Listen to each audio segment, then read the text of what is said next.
अभी हम लोग करेंगे 2024 से, क्योंकि वो जो प्रिंसिपल हम लोगों ने सीखा कि इंटरलिंकिंग कैसे करना है, अगर डायरेक्ट फैक्चुअल क्वेश्चन आपको मिल गया तो उसका आंसर आप कैसे कर पाएँगे, तो उसके बारे में हम लोग देखेंगे कि यहाँ पे वो अप्लाई हो रहा है कि नहीं। उससे पहले ही आपको बोला कि आपको पहले क्या करना चाहिए, पहले आपको क्वेश्चन को देखना चाहिए। क्वेश्चन बहुत जल्दी अगर पढ़ लेंगे, तब उसके बाद आपको ये आइडेंटिफ़ाई हो जाएगा कि आपको कहाँ-कहाँ फ़ोकस रख के पढ़ना है।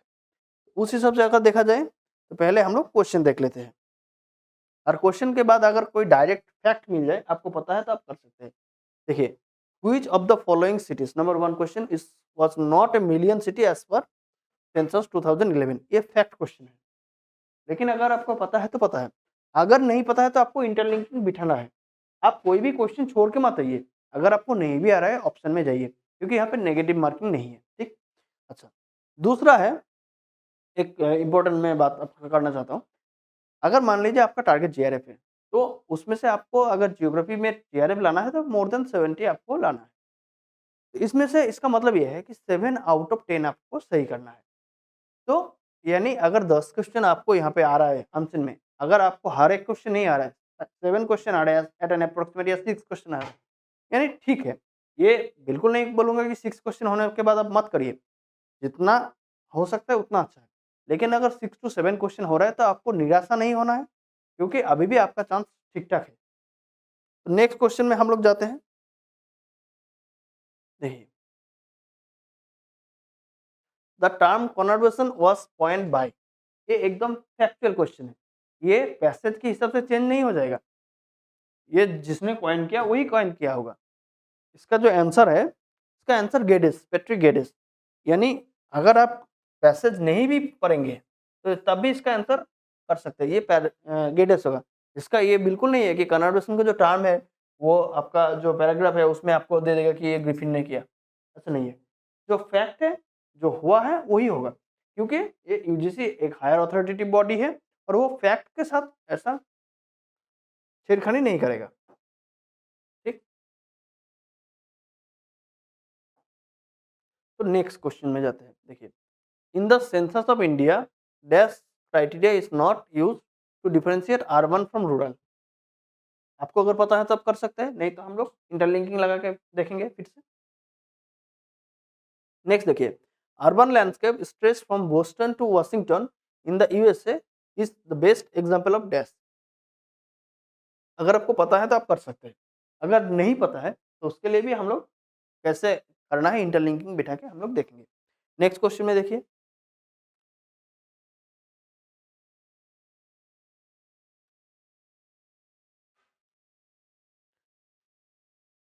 The term megalopolis was popularised by whom. आपको पता है, ये एक नॉर्मल कॉन्सेप्चुअल फैक्चुअल है। इसका आंसर जो होगा वही होगा। तो इसका आंसर क्या होगा? Gene Gottmann. इसका जो आंसर होगा वो जीन गॉटमैन है। अच्छा, ये जो फैक्चुअल क्वेश्चन रिपीटेड हुआ है, जैसे कि हम लोगों ने पहले बार देखा कि सैन एंडियास फॉल्ट, यहाँ पे 2 क्वेश्चन 2 फैक्ट का आंसर मैं बिना पढ़े ही कर रहा हूँ, क्योंकि ये फैक्ट है, ये आपको पता है।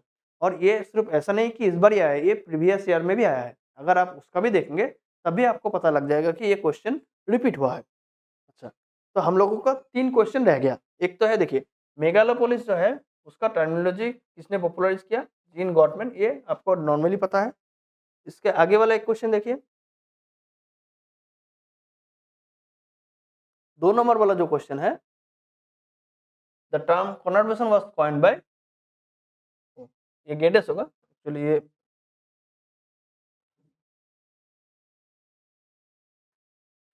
हाँ, ये होगा पैट्रिक गेडिस। अच्छा, अब हम लोग ये पैराग्राफ पढ़ लेते हैं। ये पैराग्राफ में क्या दिया गया? तो मैंने आपको पहले ही बोला, पैराग्राफ हो सकता है कि एक पर्टिकुलर थीम के ऊपर हो सकता है कुछ मल्टीपल थीम मिला के हो सकता है। शायद आपको ये दिख रहा है, आप एक बार इसको पढ़ लीजिए, उसके बाद हम लोग जाएँगे। आई होप आपने ये पढ़ लिया है।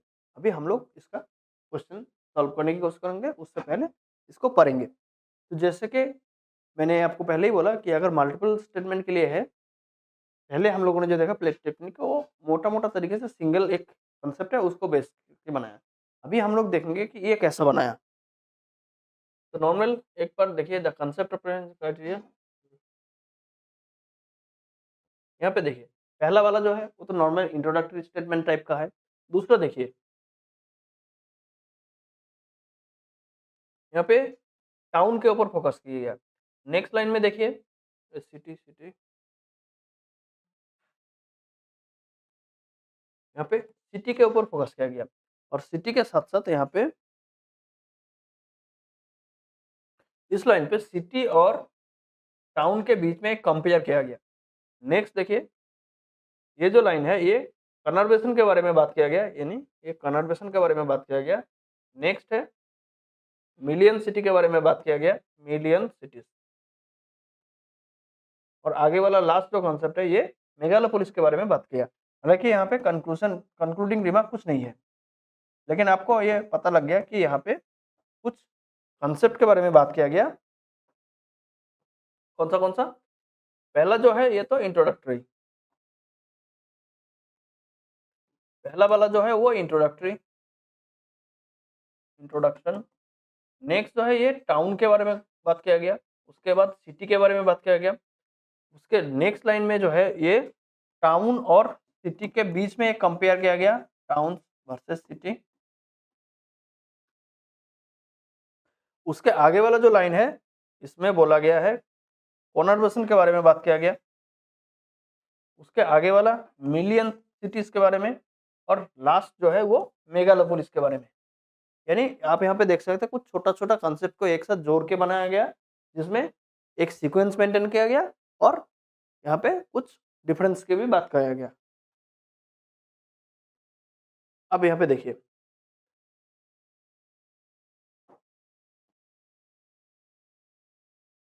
ये जो एग्जांपल दिया गया, यानी which of the following is not a million cities, इसके बारे में कोई एग्जांपल नहीं दिया गया। वहाँ पे सिर्फ ये बोला गया कि इंडिया में मिलियन सिटीज के बारे में कुछ बात किया गया, वर्ल्ड में 162 अच्छा वर्ल्ड के बारे में बात किया गया, जो कि 162 और 662 प्रोजेक्ट किया गया है। लेकिन इंडिया का मिलियन सिटीज के बारे में कोई बात नहीं किया गया। तो इसका आंसर आप कैसे कर सकते हैं? आप पैसेज को पढ़ के इसका आंसर डायरेक्ट नहीं कर सकते। तो इसके लिए आपको थोड़ा बहुत लॉजिक लगाना है। हो सकता है कि हमेशा आपका लॉजिक सही नहीं हो, क्योंकि लॉजिक आप कौन से एंगल से लगा रहे हैं वो भी इंपॉर्टेंट है। तो मैं इसीलिए बोल रहा हूँ कि अगर आउट ऑफ 10 7 क्वेश्चन आपको सही हो रहा है तो ठीक है, घबराने की बात नहीं है।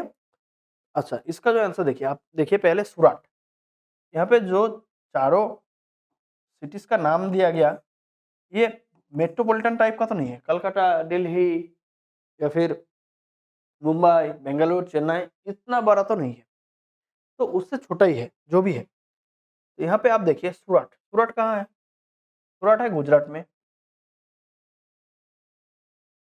देहरादून कहाँ है? देहरादून है यूके में, यानी उत्तराखंड। रांची कहाँ है? झारखंड में।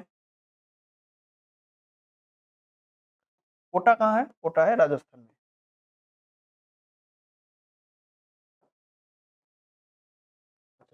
आपको ये हो सकता है कि राजस्थान जो है वो डेजर्ट एरिया है, तो हो सकता है कि कोटा का पॉपुलेशन कम हो, लेकिन कोटा आपने बहुत बार सुना है, तो वो थोड़ा बड़ा शहर है। ऐसा नहीं है कि इसमें राजस्थान के होने की वजह से इसका डेजर्ट होगा तो कम होगा।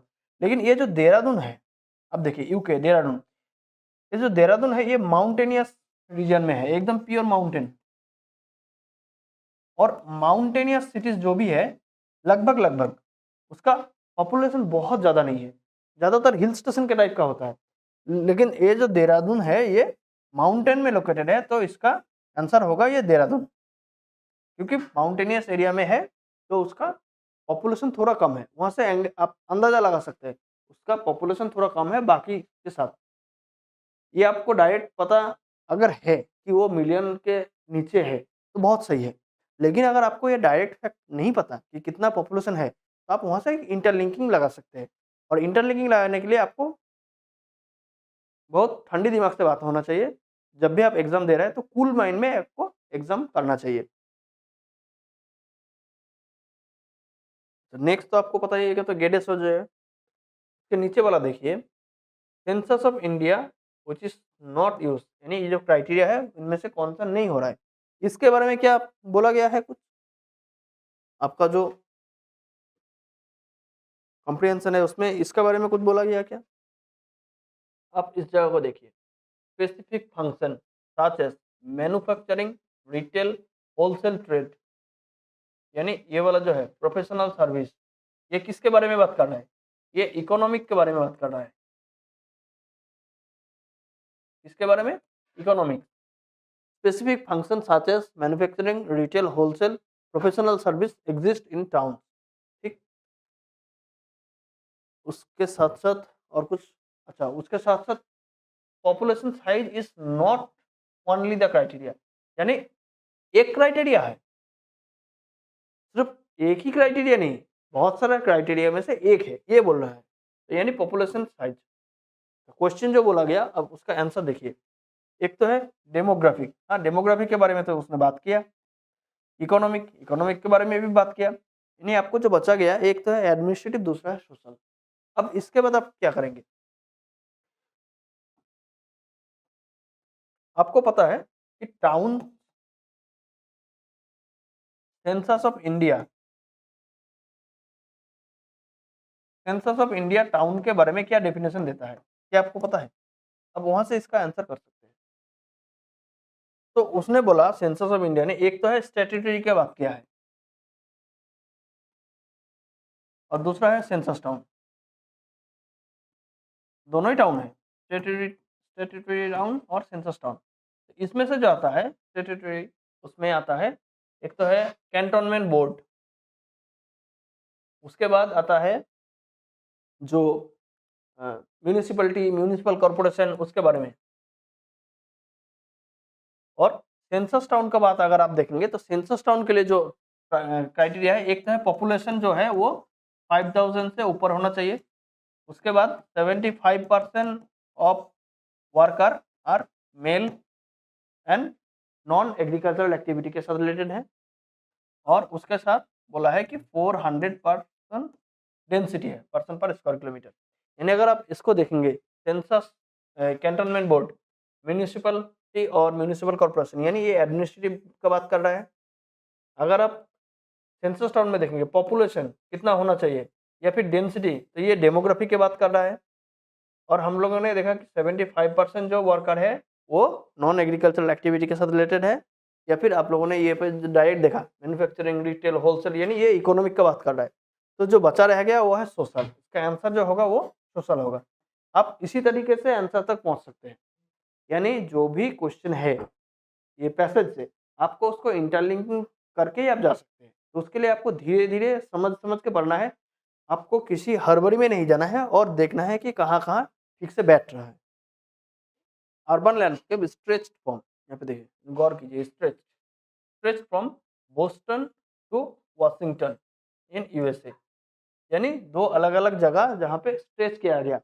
अब इसका जो कॉन्सेप्ट है, इसके बारे में वहाँ पे कुछ नहीं बोला गया। यानी आप अगर देखेंगे कि जो नॉर्मल हम लोगों का पैसेज है, जिसमें सिर्फ मेगालोपोलिस जो है, ये यहाँ पे देखिए मेगालोपोलिस का टर्मिनोलॉजी दिया है, यहाँ पे कोई एग्जाम्पल नहीं दिया गया। उसके साथ देखिए मिलियन सिटीज का एक एग्जाम्पल दिया गया, आगे का कुछ नहीं बोला। हालांकि वो वर्ल्ड के बारे में बोला, और क्वेश्चन जो था वो इंडिया के बारे में। कनॉट बेसन, इसके बारे में भी कोई एग्जाम्पल नहीं दिया गया। आंसर अगर करना है तो आपको इसका कॉन्सेप्ट पता होना चाहिए कि कनॉट बेसन क्या है, मिलियन सिटीज क्या है, और मेगालोपोलिस क्या है। मिलियन सिटीज जो है वो आपको जैसे नाम पता हो रहा है कि एक सिटी में मिलियन पॉपुलेशन है। कन्वर्सेशन क्या है? कन्वर्सेशन है कि कोई छोटा छोटा टाउन, सिटीज एक साथ जोड़ के जब बनाता है, उसको बोलते हैं कन्वर्सेशन। यानी छोटा छोटा टाउन और सिटीज था, एक साथ बड़ा होके एक आपस में एक दूसरे के साथ मिल गया, और जो लार्जर एरिया क्रिएट हुआ उसको बोलते हैं कन्वर्सेशन। मेगालोपोलिस क्या है? मेगालोपोलिस है दो तीन कन्वर्सेशन हो सकते हैं, कुछ और अर्बन एरिया हो सकते हैं, कुछ छोटा छोटा सिटीज भी हो सकता है, वो मिलके बनाएगा मेगालोपोलिस, लेकिन वो फिजिकली कनेक्टेड नहीं है। ये जो कन्वर्सेशन है वो फिजिकली कनेक्टेड है। मेगालोपोलिस के लिए वो फिजिकली कनेक्टेड नहीं है, वो कुछ रोड हो, कुछ नेटवर्क हो, उसके थ्रू एक दूसरे के साथ लिंक्ड है, फिजिकली कॉन्टेजियस नहीं है। अच्छा, अब यहाँ पे आइए, स्ट्रेच फ्रॉम, स्ट्रेच यानी स्ट्रेच, यानी दोनों का बीच में एक गैप होगा, स्ट्रेच। अच्छा, दो जगह का नाम दिया, एक है बोस्टन और एक है वाशिंगटन, यानी यहाँ पे बोस्टन है, यहाँ पे वाशिंगटन है, और दोनों इधर है, यानी इस जगह का हम क्या बोलेंगे? कन्वर्सेशन अगर होता तो एक दूसरे के साथ मिलता, यानी कन्वर्सेशन के लिए क्या होगा, कन्वर्सेशन के लिए ऐसा होगा, यानी छोटा बड़ा सिटीज एक साथ मिलके बनाएगा कन्वर्सेशन। मेगालोपोलिस 2 कन्वर्सेशन हो सकता है, उससे ज़्यादा कन्वर्सेशन हो सकता है, और अर्बन एरिया हो सकता है जो कोई भी नेटवर्क के थ्रू लिंक्ड है, लेकिन वो फिजिकली एक दूसरे के साथ ऐसा मिला हुआ नहीं है। तो यानी ये हो गया मेगालोपोलिस। अब इसका जो ऑप्शन दे रहा है वो है Boston to Washington. Boston to Washington अगर कन्वर्सेशन होता तो इसका नाम एक ही होता, इस बीच में 2 नहीं है। ये जो गैप है जिसमें 2 लिखा है, ये गैप अगर कन्वर्सेशन होता तो आपको नहीं मिलता। ये गैप है मेगालोपोलिस को इंडिकेट करना है। यानी अगर आपको डेफिनेशन पता है, एग्जाम्पल आपको नहीं पता है, मैं मान लेता हूँ, लेकिन अगर आपको डेफिनेशन पता है और उसके बाद अगर आप क्वेश्चन को ठंडे दिमाग से पढ़ेंगे तो आपको हिंट दे रहा है बोस्टन टू वाशिंगटन, यानी एक जगह से दूसरी जगह स्ट्रेच हुआ है, दोनों के अंदर लिंक्ड है, तो उसको हम क्या बोलेंगे। यानी अच्छा, नेक्स्ट क्वेश्चन शायद हम लोगों ने कर लिया। तो अभी तक हम लोगों ने 2 टॉपिक देख लिया, जिसमें आपको मैं एविडेंट दिखाया कि यहाँ पे अगर डायरेक्ट क्वेश्चन है नहीं मिलेगा, जो क्वेश्चन है वो इनडायरेक्ट होगा। लेकिन इनडायरेक्ट क्वेश्चन में भी आपको अगर फैक्ट मिल रहा है तो वो आंसर आप वहाँ पे डायरेक्ट कर सकते हैं। अगर आपको पता है तो फैक्ट अगर है, ओपिनियन नहीं है। अगर फैक्ट है तो आप कर सकते हैं। लेकिन अगर कोई ओपिनियन या परसेप्शन बेस है तब तो आपको पैसेज के हिसाब से ही जाना है। पैसेज में जो भी बोला है उससे बाहर एकदम नहीं जाना है। ठीक?